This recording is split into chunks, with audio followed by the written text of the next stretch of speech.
Hi children, welcome back to our online maths classes. We are studying chapter 8 comparing quantities. അതിൽ കുറച്ച് topics ഒക്കെ നമ്മൾ discuss ചെയ്തു. In this video, I am going to discuss exercise 8.2 questions 1, 2, 3, 4, 5. Okay, now let's start with question number 1. A man got a 10% increase in his salary. If his new salary is rupees 1,54,000, find his original salary. Okay, അതായത് ഒരാളുടെ സാലറിയിൽ 10% increase ചെയ്തു. 10% എന്ന് പറഞ്ഞാൽ ആളുടെ മുമ്പത്തെ സാലറിയുടെ 10% കൂട്ടി. Okay, അപ്പോൾ ഇഫ് ഹിസ് ന്യൂ സാലറി, ഇവിടെ ന്യൂ സാലറിയാണ് തന്നിരിക്കുന്നത്, that is 1,54,000. Find his original salary, ആദ്യത്തെ സാലറി എത്രയായിരുന്നു? ഓക്കെ, അപ്പോൾ ഒറിജിനൽ സാലറി തന്നിട്ട് ഇൻക്രീസ്ഡ് സാലറി ആണെങ്കിൽ നമുക്ക് ആ ഒറിജിനൽ സാലറിയുടെ 10% കണ്ടിട്ട് ആഡ് ചെയ്താൽ മതിയായിരുന്നു. ഇവിടെ നമ്മളോട് ഒറിജിനൽ സാലറിയാണ് ചോദിച്ചിരിക്കുന്നത്. So let the original salary B X. അപ്പോൾ ആദ്യത്തെ സാലറി എക്സ് ആയിരുന്നു. ആ എക്സിൻ്റെ 10% ഇൻക്രീസ് എന്ന് പറഞ്ഞാൽ ദാറ്റ് ഈസ് 110% ഓഫ് എക്സ്. അതായത് എക്സിൻ്റെ 100% എന്ന് പറഞ്ഞാൽ അതേ സാലറി 100-ന് 10 കൂടുതലാണ്. Okay, so that means 10% increase എന്ന് പറഞ്ഞാൽ 110% ഓഫ് എക്സ്. അപ്പോൾ ഇനി നമുക്കിത് സോൾവ് ചെയ്യാം. അതാണ് ഈ പുതിയ salary 1,54,000. That is 110% of x is equal to 1,54,000. നിങ്ങൾ നന്നായിട്ട് വായിച്ച് നോക്കാം. അപ്പോൾ ഒറിജിനൽ സാലറി എക്സ്, അതിൻ്റെ 110% 1,54,000. ഈ 110 എങ്ങനെയാണ് വന്നത്? 100%ൻ്റെ കൂടെ ഒരു 10% കൂടി ഇൻക്രീസ് ചെയ്തിട്ടുണ്ട്. സോ ഇത് നമ്മൾ എങ്ങനെയാണ് സോൾവ് ചെയ്യുക? പെർസെൻറ്റേജ് മാറ്റി 100 ആക്കുക, into x, that is equal to 1,54,000. ഇനി എക്സിന് മാത്രം ഈ സ്ഥലത്ത് നിർത്താം. X is equal to 1,54,000 into 100 by 110.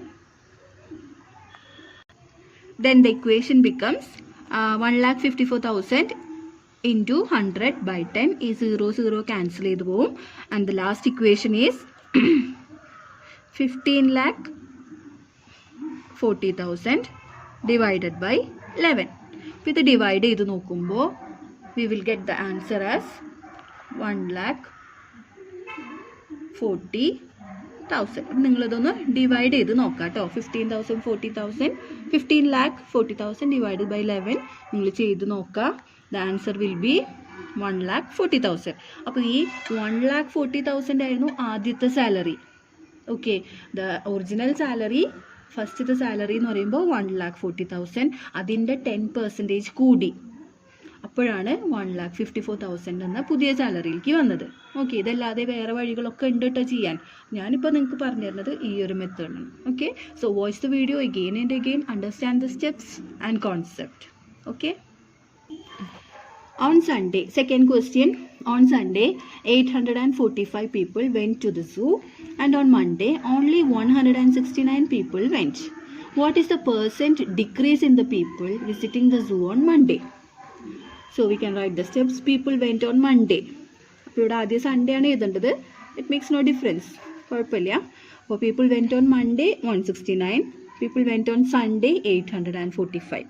Okay, അപ്പോൾ അതിലൊരു ഡിക്രീസ് ഉണ്ട് അല്ലേ. സൺഡേ 845 ആൾക്കാർ വന്നു, പിന്നത്തെ ദിവസമായ മൺഡേ വന്നിരിക്കുന്നത് 169 ആൾക്കാർ മാത്രമാണ്. അപ്പോൾ കുറഞ്ഞു, ആൾക്കാരുടെ എണ്ണത്തിൽ കുറവ് വന്നു. അത് എത്ര ശതമാനമാണ് കുറഞ്ഞിരിക്കുന്നത്? ദാറ്റ് ഈസ് 845ൻ്റെ എത്ര ശതമാനമാണ് 169? That we have to look. So percentage decrease in പീപ്പിളാണ് നമുക്ക് കണ്ടുപിടിക്കേണ്ടത്. നമുക്ക് കണ്ടുപിടിക്കാൻ വേണ്ടി പെർസെൻറ്റേജ് ഡിക്രീസിനെ നമ്മൾക്ക് എക്സ് എന്ന് ആക്കാം. ഓക്കെ, അതായത് x percentage of 845 is equal to 169 അല്ലേ. അപ്പോൾ 845ൻ്റെ എത്രയോ ശതമാനമാണ് 169? അത് എത്രയാണെന്ന് നമുക്ക് കണ്ടുപിടിക്കണം. ഓക്കെ, സോ ഇതൊന്ന് നമുക്ക് എക്സ്പ്ലെയിൻ ചെയ്ത് എഴുതാം. X by 100 into 845 is equal to 169, and we have to find x. X is equal to 169 into 100 divided by 845. The equation becomes x is equal to 16,900 divided by 845. Calculations ഒക്കെ നിങ്ങൾ തന്നെ ചെയ്യാം കേട്ടോ. അപ്പോൾ ഡിവൈഡ് ചെയ്ത് നോക്കുമ്പോൾ we will get the answer 20. So we have find out the value of x as 20. Okay, അപ്പോൾ 20% of 845 ആണ് 169. അപ്പോൾ നമ്പർ ഓഫ് പീപ്പിൾ സൺഡേ വന്നത് 845, മൺഡേ വന്നത് അതിൻ്റെ 20% വന്നു. ഓക്കെ, അപ്പോൾ എത്ര ശതമാനമാണ് കുറവ്, ഡിക്രീസ്? ഇതിൻ്റെ 20% ആയ 169 പേര് വന്നു, 80% ആണ് വരാത്തത്. ഓക്കെ, അപ്പോൾ 20% അല്ല ഡിക്രീസ്, 20% ആൾക്കാർ വന്നു. And percentage decrease is equal two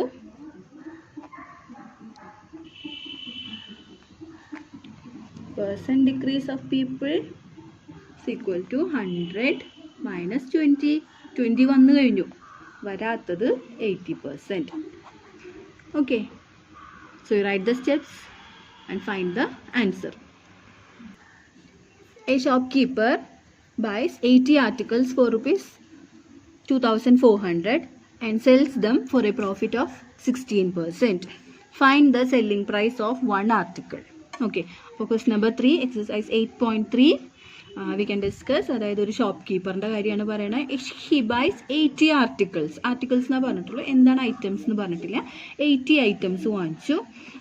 and cost prices 2,400. വാങ്ങിയ വില അതറിയാമല്ലോ, നമ്മൾ ചെറിയ ക്ലാസ് തൊട്ട് പഠിക്കുന്നതാണ്.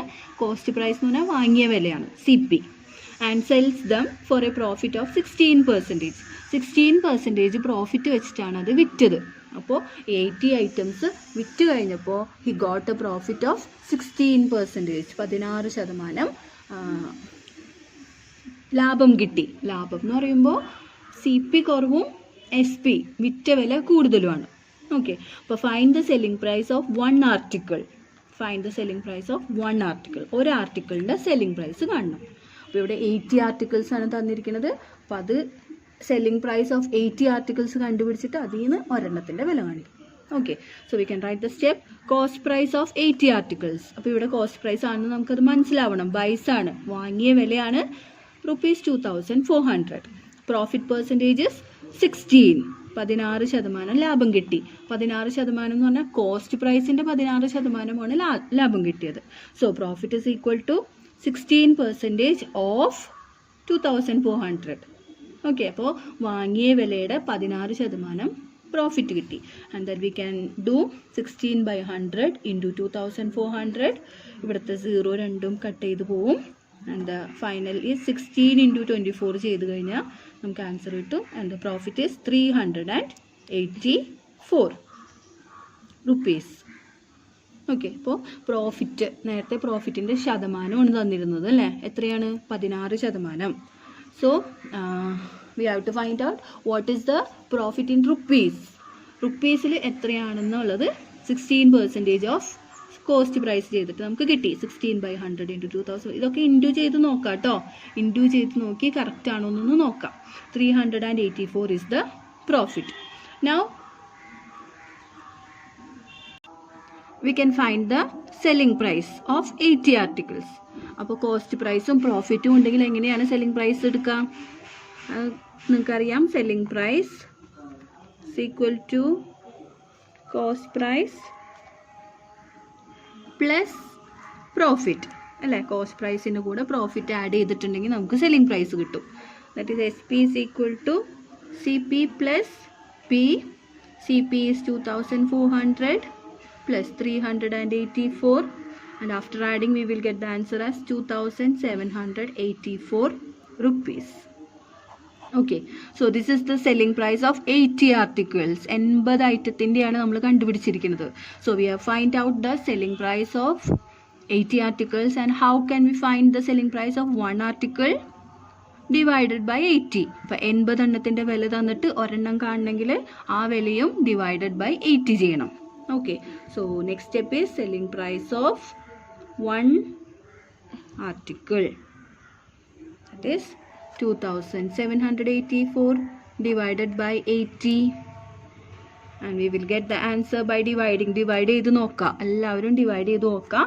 And you will get the answer as 34.80 rupees. Okay, so you write the notes in your notebook. Cost price of 80 articles ആണ് തന്നിട്ടുണ്ടായിരുന്നത്. Profit percentage തന്നിട്ടുണ്ടായിരുന്നു. Profit പെർസെൻറ്റേജിൽ നിന്ന് നമ്മൾ പ്രോഫിറ്റ് കണ്ടുപിടിച്ചു. ഓക്കെ, അങ്ങനെ ആ പ്രോഫിറ്റും സി പിയും കൂടി ആഡ് ചെയ്തിട്ട് എസ് പി കണ്ടുപിടിച്ചു. S P of 80 articles. Then after finding the selling price of 80 articles, we can find the selling price of one article by dividing with 80. Okay, and the answer is 34.80 rupees. Okay. Question number 4 of exercise 8.2. The cost of an article was rupees 15,500. Rupees 450 was spent on its repairs. If it is sold for a profit of 15%, find the selling price of the article. Okay, അപ്പോൾ അത് question നന്നായിട്ട് വായിക്കുക. ഇത് C P, S P, profit എന്തൊക്കെയാണ് കൊടുത്തിരിക്കുന്നതെന്ന് നോക്കാം. Here it is given cost of the article. It was 15,500. ഒരു article വാങ്ങിച്ചപ്പോൾ അതിൻ്റെ വില 15,500 ആണ്. അതുമേലൊരു കുറച്ച് റിപ്പയേഴ്സ് ഉണ്ടായിരുന്നു. And that cost 450. ഓക്കെ, 450 റുപ്പീസിൻ്റെ റിപ്പയറും കൂടി ചെയ്തപ്പോഴാണ് അത് നമുക്ക് യൂസ് ചെയ്യാൻ പറ്റുക. So the cost price includes both the amount. അപ്പോൾ ഈ കോസ്റ്റ് പ്രൈസ് എന്ന് പറയുമ്പോൾ ഈ റിപ്പയറിൻ്റെ എമൗണ്ടും വാങ്ങിയ എമൗണ്ടും കൂടി കൂട്ടുമ്പോഴാണ് ആ കോസ്റ്റ് പ്രൈസ് വരുന്നത്. കാരണം നമ്മുടെ തന്നെയാണ് ആ ഒരു റിപ്പയറിൻ്റെ ചിലവ് വന്നിരിക്കുന്നത്. അപ്പോൾ അത് കോസ്റ്റ് പ്രൈസിലാണ് ആഡ് ചെയ്യുക. So cost price of the article is 15,500 plus 450 and that is 15,950 rupees. Okay, അപ്പോൾ കോസ്റ്റ് ഓഫ് ദ ആർട്ടിക്കിൾ 15,500 ആണെങ്കിലും അതുമ്മ വന്ന് റിപ്പയർസും കൂടി കൂട്ടിയിട്ടാണ് സി പി വരിക. Okay, so the cost price of article is equal to 15,950 rupees. And what is given in the question, that is profit percentage is 15. അപ്പോൾ ആ സി പിയുടെ 15% ആണ് പ്രോഫിറ്റ്. ഓക്കെ, അപ്പോൾ നമുക്ക് സി പി അറിയാം. അപ്പോൾ പ്രോഫിറ്റ് എങ്ങനെയാണ് കണ്ടുപിടിക്കുക? 15% of C P, that is 15/100 into 15,950. 1010 cancel ചെയ്യും. And you do the calculations and you will get the answer as 2,392.50 rupees. Okay, അപ്പോൾ സി പി കിട്ടി, നമുക്ക് പ്രോഫിറ്റ് കിട്ടിയിട്ടുണ്ട് 2,392.50 പൈസ. That is the profit. Now we have to find the selling price. അപ്പോൾ cost പ്രൈസും പ്രോഫിറ്റും ഉണ്ടെങ്കിൽ നമുക്ക് സെല്ലിംഗ് പ്രൈസ് കണ്ടുപിടിക്കാം. How? S P is equal to C P plus P. S P is equal to C P plus P. That is C P is equal to 15,950 plus 2,392.50, and by adding CP and P we will get the answer as 18,342.50 rupees. Okay, so here the CP is 15,950 and SP is 18,342.50. Okay, so we have discussed 4 questions. Understand the concept, understand more about percentages, and we will discuss the remaining questions in the next video. Thank you.